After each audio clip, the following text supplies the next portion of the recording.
تنمن انصاف YouTube channel کے معزز ناظرین السلام علیکم۔ ایک شخص حضرت امام جعفر صادق رحمۃ اللہ علیہ کی خدمت میں حاضر ہوا اور آپ سے عرض کی کہ میں اللہ تعالیٰ کا دیدار کرنا چاہتا ہوں، آپ مجھے اللہ تعالیٰ کا دیدار کروا دیں۔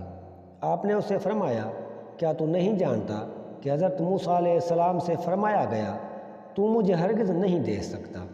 پھر تم کس بنیاد پر اس خواہش کا اظہار کرتے ہو کہ تجھے اللہ تعالیٰ کا دیدار کرایا جائے؟ اگر کوئی باطنی نگاہ سے دیکھے تو اسے ہر چیز میں اللہ تعالیٰ ہی جلوہ گر دکھائی دے گا۔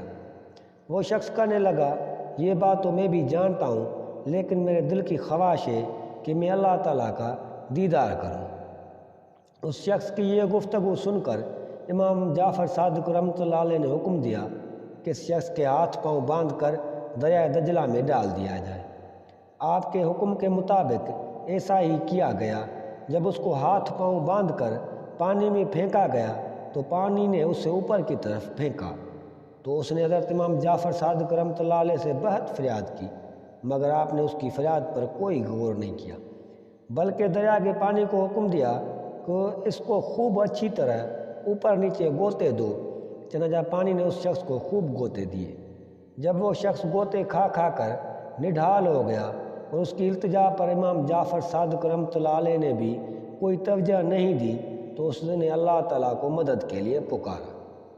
یہ دیکھ کر اب اس شخص نے اللہ تعالیٰ کو پکارنا شروع کر دیا۔ یہ امام جعفر نے اسے پانی میں سے باہر نکلوایا۔ جب اس شخص کے حواس بحال ہوئے تو آپ نے اسے دریافت فرمایا، یہ بتاؤ کہ تم نے اللہ تعالیٰ کو دیکھا؟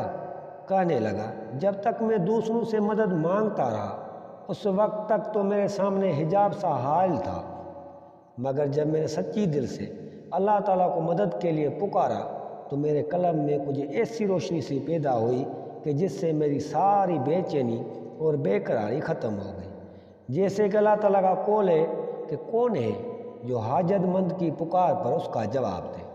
حضرت امام جعفر صادق رحمۃ اللہ علیہ نے اس سے فرمایا، اے اللہ کے بندے، تو نے جب تک اللہ تعالیٰ کو نہ پکارا اس وقت تک تو جھوٹا تھا، مگر اب تمہارا قلب نور ایمان سے منور ہو چکا ہے، اس لیے اب اس کی حفاظت کرنا۔